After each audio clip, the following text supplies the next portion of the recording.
bakal relax banget malam ini. Dan temanya adalah AI.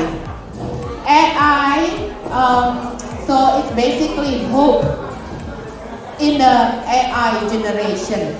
Wow. Bang Jo, pertama kali manusia dikagetkan dengan AI, pertama kali waktu interview salah satu robot AI yang berbentuk human, namanya Sophia. Dia pertama kali diaktifkan, bukan dihidupkan ya, tapi diaktifkan tanggal 14 Februari tahun 2014. 16 perasaan. 16. Coba saya lihat catatan saya. 14, 16. Harusnya 16 deh. Oh iya betul. 8 tahun yang lalu. Memang Bang Jo luar biasa. 14 Februari 2016. Baru kepake AI ini diciptakan oleh satu company di Hong Kong. David Hansen ya. Hansen. Dan dia Sophia ini robot pertama yang dikasih citizenship sama Saudi Arabia. Pertama kali menjadi legal personhood. 2017 ya. Legal personhood, seorang yang sudah dianggap orang. Saya mau ngomongnya seorang atau sesuatu ya Bang Jo, jadinya bingung saya. Sophia ini satu robot yang dikasih legal personhood dan menimbulkan banyak pertanyaan di kalangan manusia. Pertama, karena dia dikasih citizenship, berarti dia punya hak untuk voting. Or voted ya. Sebagai seorang citizen, kalian punya hak untuk voting. Nah ini jadi pertanyaan, dia jadi menjadi punya hak untuk voting, dia punya hak untuk get married, dan ada pertanyaan juga seperti ini, kalau tiba-tiba robot ini ada orang yang deliberately shut down Sophia for any reason, is it counted as a murder? Karena dia sudah dianggap legal person. Pertanyaannya sekarang buat Bang Jo, kita sebagai anak-anak Tuhan, ke depan kita akan menghadapi hal-hal yang kayak gini Bang Jo. Bagaimana kita harus bereaksi kalau Sophia ini makin banyak di masyarakat? Silakan. Oke, mungkin kita buat perbedaan dulu. Sophia itu siapa, AI itu apa? Supaya jangan panik. Jadi gini, Sophia itu robot dengan installment AI. Jadi dia itu robot. Jadi kalau robot sudah lama kan, robot sudah berusia 50 tahun. Sudah robot dari 50 tahun yang lalu sudah ada robot. Jadi dari masih industri 2.0 sampai industri 5.0, robotik era sudah ada. Jadi itu kalau robot gak usah kaget. Jadi robot modelnya anjing, robot modelnya manusia. Jadi kalau robotik sudah ada. So Sophia is a robot by the way.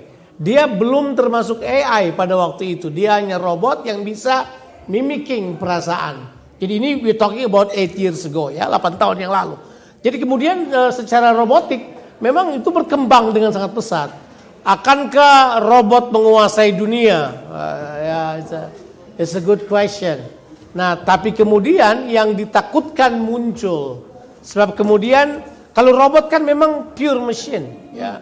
Pure machine apa aja dan di industri 4.0 atau 5.0 hal tersebut sudah sangat normal, udah disebutlah sesuatu yang normatif. Tapi begitu masuk AI ada sedikit perubahan yang lebih lain sebab ini dia bukan cuman sekedar bisa bergerak mengerjakan apa yang manusia kerjakan, sekarang dia sudah lebih kepada simulasi berpikir cerdas manusia, itu AI. Ya kita mesti bedakan, kalau robot seperti itu, kalau AI seperti ini. Kalau AI itu sudah simulatif cara berpikir atau kecerdasan manusia. Jadi dengan kata lain, kalau sudah AI, mereka sudah mulai proses berpikirnya, bagaimana menemukan informasi, bagaimana mengelolanya, sampai pada execute-nya, sampai pada pelaksanaannya. Jadi ini memang sudah sebuah simulasi penuh dari kecerdasan artificial, kecerdasan buatan, kira-kira bahasa tepatnya seperti itu. Jadi ini terjadi dalam proses yang sangat dekat, ya toh, AI mulai muncul. Jadi kemudian pertanyaannya sekarang, dapatkah mereka mengganti posisi manusia dalam pola berpikir dan seterusnya? Jawabannya enggak lah, nggak bisa. Saya belum melihat ada kemampuan untuk bisa menggantikan hal tersebut. Tercerdas yang sudah pernah ada, belumlah. Terlalu berlebihan untuk berkata bahwa mereka mendekati cara berpikir manusia. Jadi kalau pertanyaannya tadi, kalau dia memang telah sah dianggap oleh manusia, tergantung dia ada di mana. It's a political issue itu kan. Yes. Itu political law, ya itu sudah political issue. Jadi ya apakah dia bisa dipilih jadi presiden atau jadi PM, ya nggak tahu lah. Itu political issues. Nah kalau sudah political issues, dan itu tergantung di negara mana dia berada, ya toh. The key question adalah ini. Kunci utamanya begini. Mereka ini apa? Human atau bukan? Jawabannya enggak, sama sekali tidak. Nah mungkin pertanyaannya kalau memang itu berhubungan sesuai dengan tema kita, what is the hope? Itu pertanyaan yang serius. Tapi saya kasih kesempatan Lala lanjutin dulu pertanyaan yang lain. Kalau ditanya bagaimana posisinya Sofia sudah agak ketinggalan lah. Jadi Sofia menurut saya tidak lagi banyak disebut. Karena sekarang ini AI 4.0 merupakan AI yang terbaru sekarang ini. Kecerdasannya luar biasa banget. Kecerdasannya maksudnya secara simulatif cara berpikir manusia dia sudah di atas rata-rata. Diperkirakan cara mereka mengerjakan sesuatu itu dalam ukuran IQ, intelligence question kita, itu kira-kira 130 ke atas. Jadi saya nggak bisa menandingi kalau IQ. IQ saya cuma 96. Batas antara bego dan goblok di bawah itu.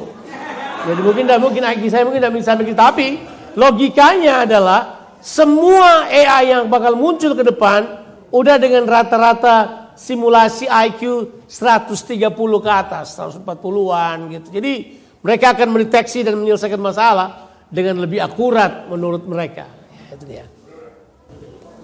Benar? Tapi masalahnya Bang Jo, kan kita dibilangnya begini. Tadi Bang Jo bilang harusnya enggak lah ya. Harusnya enggak.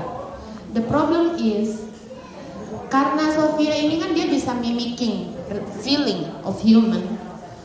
Masalahnya human waktu berinteraksi dengan dia merasa oh ini boleh juga ini. Daripada aku berinteraksi dengan another human, robot nggak menyakiti hatiku. Katanya begitu Bang Jo. Jadi kita ini gimana? Pertama katanya kan tadi Bang Jo bilang AI so clever. Yang itu menjadi ketakutan juga buat manusia. Pertama mereka replacing the jobs. Yang nggak usah jauh-jauh Bang Jo, saya aja pakai ChatGPT. Daripada kita susah-susah mikir ya bagaimana mau replying supplier ya kan. Saya tinggal ngomong sama ChatGPT, tolong dong replying supplier gue yang ini masalahnya seperti ini. Dia bikin dengan sangat bagusnya. Daripada saya mikir sendiri, udah dia bagus lagi bikinnya. Pertama dia replacing the jobs. Kedua, lama-lama kalau dia mimicking the feeling, seems kayaknya mereka lebih understand manusia dibandingin manusia yang lain gitu. Nah, apakah ini merubah kita sebagai manusia untuk berinteraksi dengan manusia yang lain? I don't think so. Saya kira gini ya, kecuali kita merendahkan diri kita sendiri, kecuali kita sebagai manusia dehumanized us as a humankind. Saya kira enggak kan? Kita manusia, dia cuma alat. Kita manusia yang punya perasaan, dia cuma bisa mimicking, dia cuma bisa meniru, dia cuma bisa menerima informasi dan kode tertentu untuk menjalankan. Sementara kita enggak.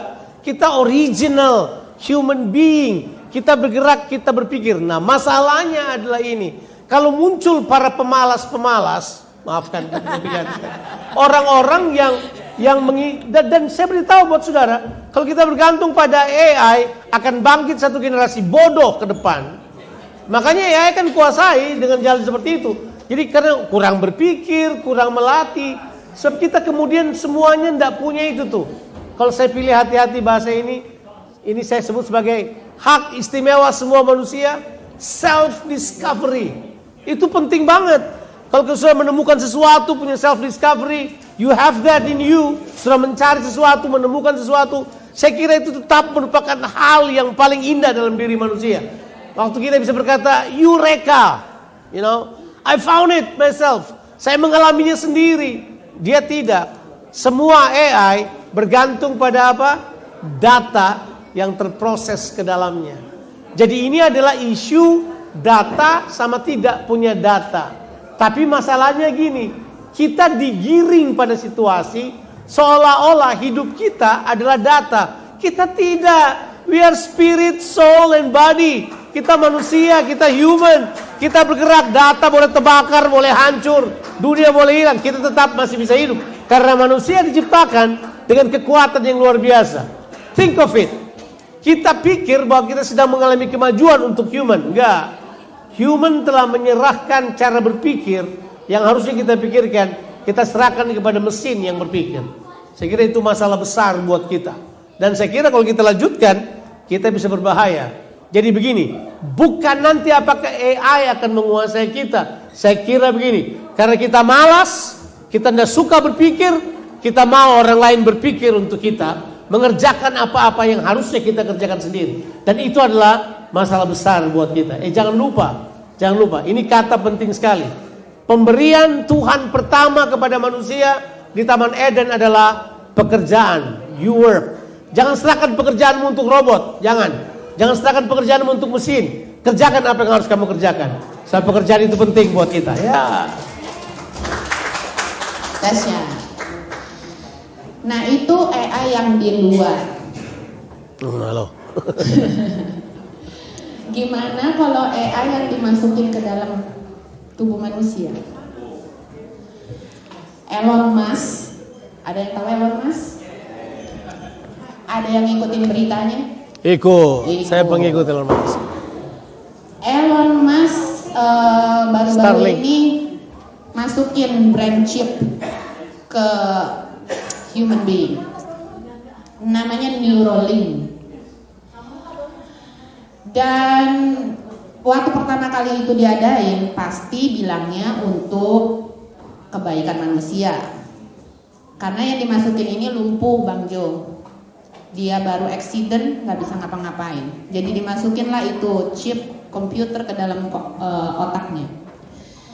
Nah sekarang ini kan komputer namanya juga bisa dikontrol dari luar, of course. Dan human being is not controlled by their own self, tapi dia menyerahkan, kalau mau dibilang, cara berpikirnya ke dalam mesin. Menurut Bang Jo, apakah ini future kita? Ada banyak yang coba ditawarkan dan salah satu ini. Menurut saya kalau itu merupakan alat kendali, don't. Kita berhak untuk memutuskan tidak. Kalau itu adalah alat kendali. Dan for so long kan kita udah konspirasi teori yang coba disodorkan buat kita day in day out bahwa ada seorang big brother yang try to control us. You know the ideas di baliknya di mana akan ada upaya pengendalian dari luar terhadap manusia. Jadi manusia dikendalikan oleh oknum dari luar yang kemudian dikendalikan cara hidup manusia. So kita sebut saja they try to play God over other human being kan. Tapi isu utamanya yang kita harus ketahui adalah bahwa untuk isu menolong orang lain saya kira betul, tapi isu kendali harusnya kita harus berhati-hati sampai pada titik itu. Saya masih ingat jadi dari dunia AI itu berlangsung, tapi juga ada dunia yang kita sebut dengan cloning manusia. I think lebih banyak. Saya juga mempelajari beberapa hal yang berurusan dengan hal tersebut. Saya kira beberapa negara masih menolak untuk membangun hal ini lebih banyak.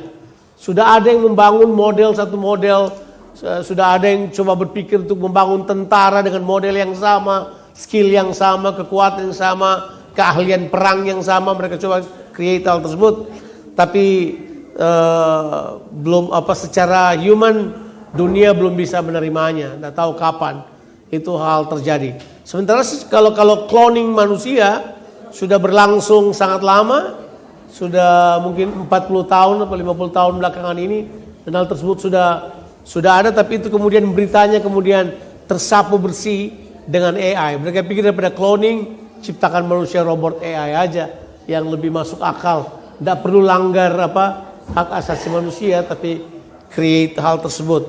Nah, saya cuma mau bilang bahwa dalam konteks yang sama, saya pikir kita tidak perlu khawatir. Neuralink sebenarnya tujuannya bagus, tapi sekali lagi kalau itu memang sifatnya mengendalikan kita, dan we have to be careful about it. Kita harus mempertanyakan hal tersebut. Jadi ini saya menyebutnya ini kita sudah masuk pada ranah yang namanya Christian ethics.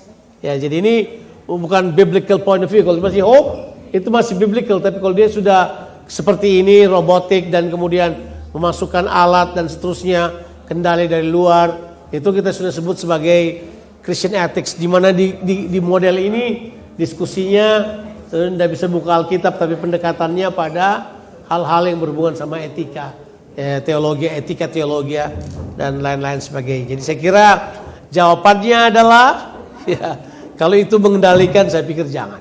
Ya.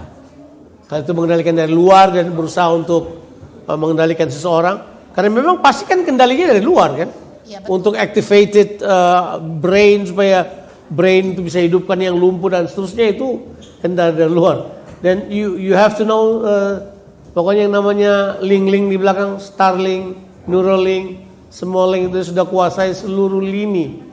Satu-satunya perusahaan yang diterima dari luar di Indonesia untuk semua, ini Indonesia saya bicara, bukan Australia sih sudah, tapi Indonesia untuk kuasai seluruh sistem komunikasi di Indonesia, Starlink.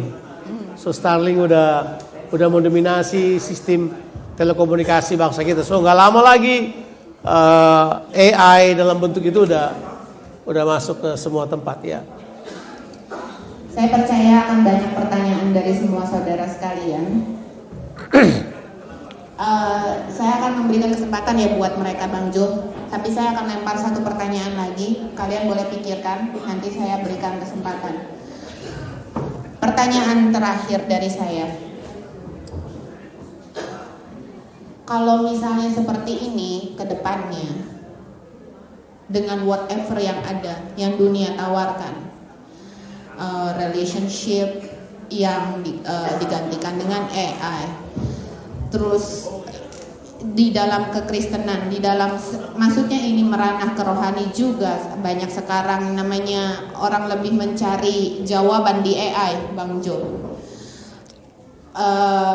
Daripada susah cari pastor, katanya susah diketemuin pastor. Kalau AI tinggal diketik di Google, keluar jawabannya, atau diketik di mana keluar jawabannya. Mereka dapat instantly answer.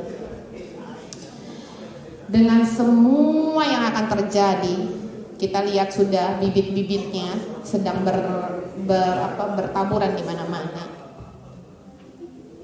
Hope, tema kita di AI generation ini,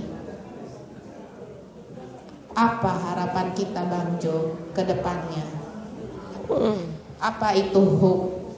Apa itu ke depannya? Nah, harusnya kita orang percaya mesti tahu harapan kita secara alkitabiah sebagai orang percaya itu apa. Jadi gini, teknologi, kemajuan, semuanya itu akan tetap ada. Tapi gini, kita kok punya pemikiran ketika modernisasi ada, selalu berpikir mau replace iman kita. Harusnya enggak lah ya. Kemajuan boleh luar biasa, jangan berpikir selalu bahwa seolah-olah ilmu pengetahuan, kecanggihan teknologi itu adalah tantangan atau replacement buat iman kita. Enggak, saudara. Iman saudara itu luar biasa hebat loh. Jangan anggap remeh hal tersebut. Itu nggak tergantikan oleh hal yang lain. Jangan dianggap bahwa nanti kemajuan ini adalah bagi sort of replacement buat kita. Harusnya enggak. Kita nggak harus berpikir demikian. Jadi gini, tidak semua orang pintar menolak Tuhan kan. Jadi maksudnya teknologi bukan berarti selalu anti Tuhan. Bahwa ketika orang jadi pintar, penemu yang hebat, tiba-tiba dia kemudian menolak Tuhan. Jawabannya tidak. Ada banyak penemu-penemu hebat, inovator-inovator hebat, orang-orang yang menemukan sesuatu, pemenang-pemenang Nobel. Who are they? They are, truly servant of God. Mereka adalah percaya kepada Tuhan, beriman pada Tuhan Yesus Kristus, lahir baru, orang-orang pandai. Jadi gini, jangan disamakan kepandaian dengan menolak Tuhan. Itu enggak selalu. Ada orang pandai yang percaya Tuhan. Ada juga orang bodoh yang percaya Tuhan. Ada juga orang pandai yang tidak percaya Tuhan. Ada juga orang yang bodoh yang tidak percaya Tuhan. Jadi don't worry about it. Itu adalah cuman bagian.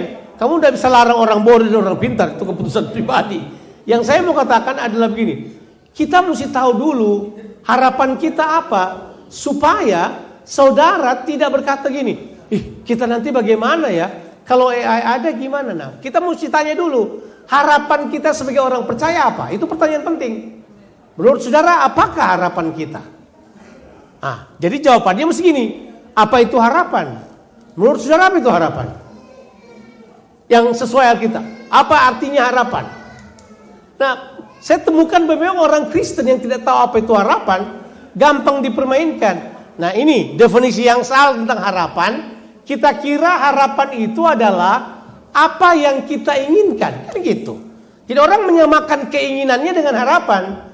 Begitu keinginan tidak tercapai, habis harapannya. Enggak, saudara. Kata harapan di Alkitab itu sebenarnya arti harapan. Saya tidak mau sangat etimologis ataupun sangat mau coba secara teologis. Tapi begini, dari semua kata harapan di Alkitab, saya definisikan aja. Saya nggak tahu sudah pernah baca ini apa tidak, tapi harapan itu di Perjanjian Lama itu dari bahasa Ibraninya namanya tikwa. Tikwa itu artinya ini, cord, kabel, tali yang menghubungkan.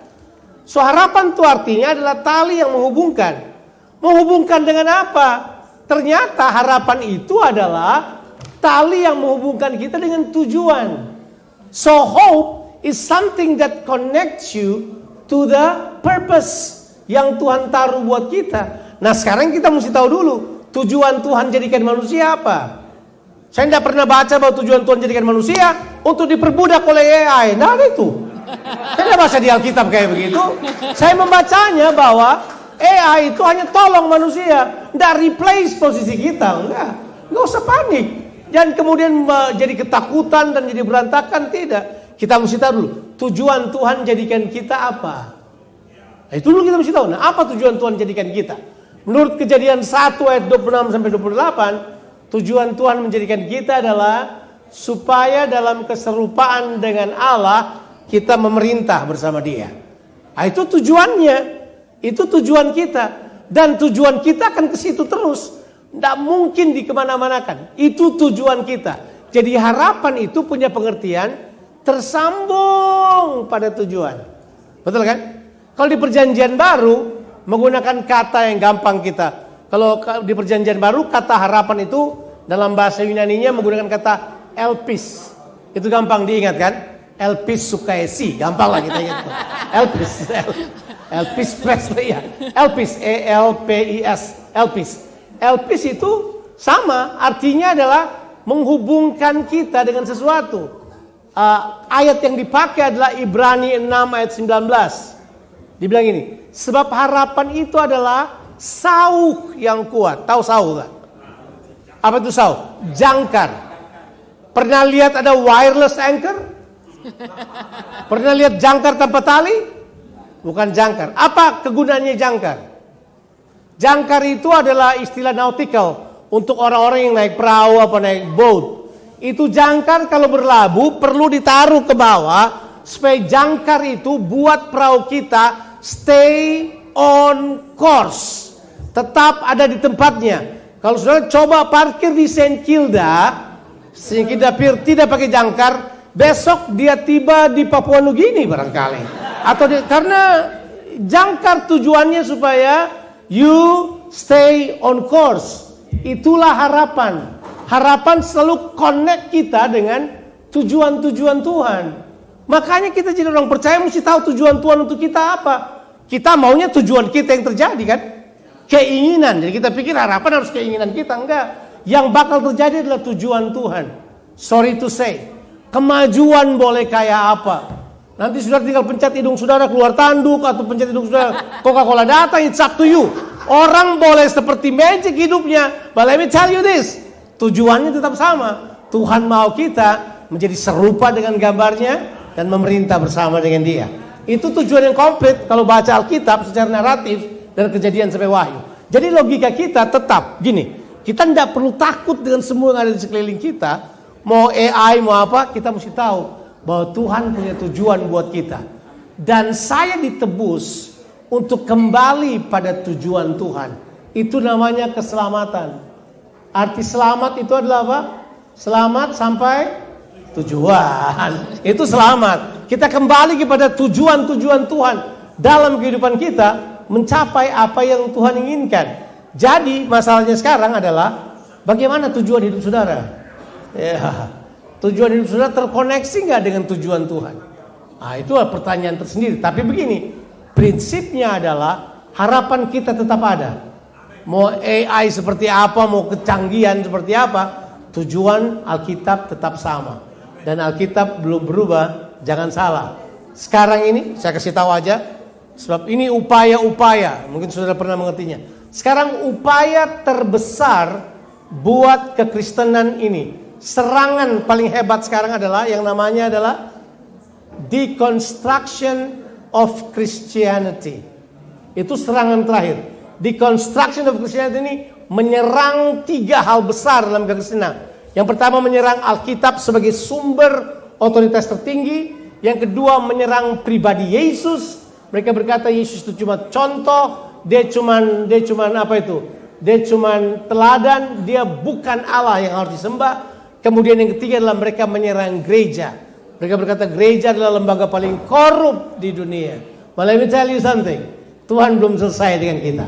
Dia tetap memproses kehidupan kita. Semua boleh berubah. Kalau muncul orang-orang yang tahu harapannya, tahu tujuannya, pasti akan berbeda kehidupannya. Knowing your purpose, change your life. Itu sudah pasti. Dahsyat. Sekarang saya akan lempar kepada saudara-saudara semua. Siapa yang punya pertanyaan? Jangan nanti abis ini terus pada satu-satu datengin Bang Jo ya. Kalau di sini ditanya nggak ada yang mau, ada yang mau bertanya tentang AI? Bilang gini, kalau tiba-tiba kita lagi ada cell group terus si Sofia datang mau join gimana Bang Jo? Sekarang kita sudah punya Sofia yang lain kan, YouTube nyanyi buat kita di cell group udah sering. Udah sering. Jadi sebenarnya nggak usah khawatir, they are still machine, they are not human being. Bagaimanapun juga, they are still machine. Memperlakukan mereka agak berbeda. Jadi memang ada banyak hal. Nanti kalau kita singgung ini secara politikal bisa berubah, ini secara politikal karena nanti mungkin mereka akan punya hak seperti manusia, tapi tetap tidak. Alkitab berkata manusia tetap manusia, darah dan daging, roh, jiwa dan tubuh. Haleluya. Tetap. Menarik Bang Jo tadi ngomong. Apa itu? Kalau sampai secara hukum mereka legal benar-benar. Ya. Berarti kalau kita menolak mereka, basically kita menolak another human being, benar gak? Enggak dong. They are not human being. Okay. They're probably lawful machine, but they're not human being. Yeah. They can be backed by the law of machine, but they're not human being. They're not human. What is the definition of human being? Ya. Itu mungkin tetap harus dipertimbangkan ya. Oke teman-teman, ada yang mau bertanya? Oke, silakan. Mas, kesini aja Bu. Soalnya ini masuk direkam, takut nggak suaranya masuk.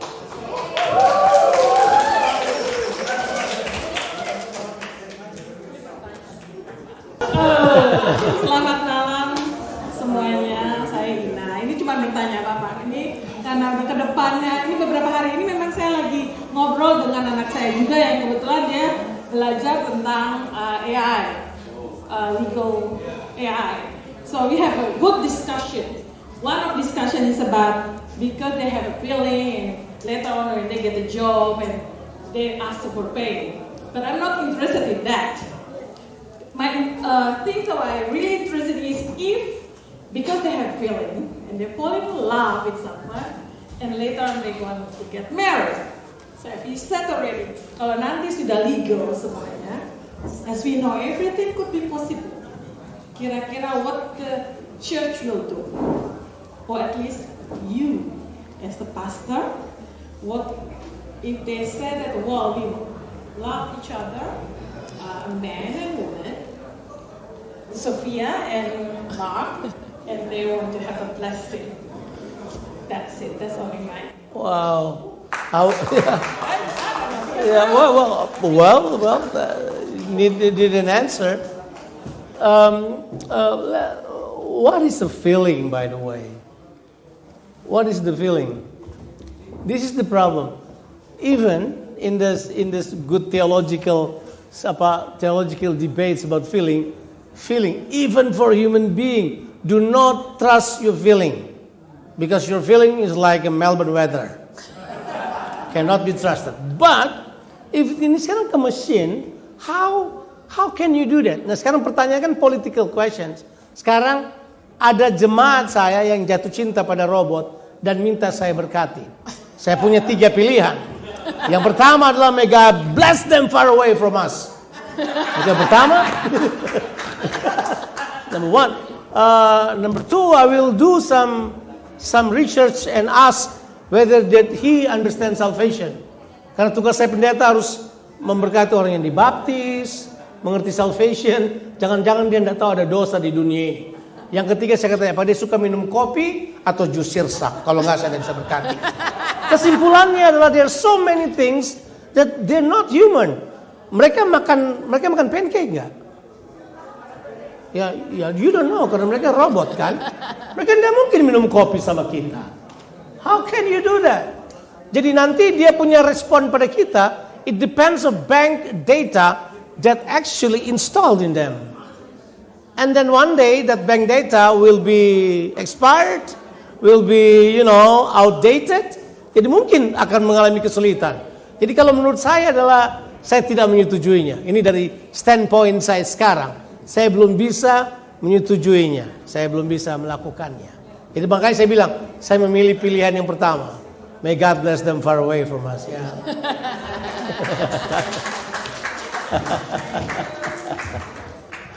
Bang Jo terakhir, ada yang Bang Jo mau ngomong buat kita semua? Saya kira cuma kembali encourage kita untuk menemukan tujuan Tuhan dalam kehidupan kita. It's probably the most important thing in our lives, to find the purpose of God. Itu penting sekali. Semua orang percaya harus bisa menjawab. Itu ada ayat yang berkata kan, bahwa kita harus memberi jawab kepada semua orang yang mempertanyakan pengharapan yang kita miliki di dalam Kristus. Dan jawaban itu harusnya jawaban yang kita sodorkan bahwa pengharapan kita adalah kita bakal menjadi serupa dengan gambaran Kristus dan memerintah bersama dengan Dia. Tuhan Yesus memberkati kita sekalian. Thank you.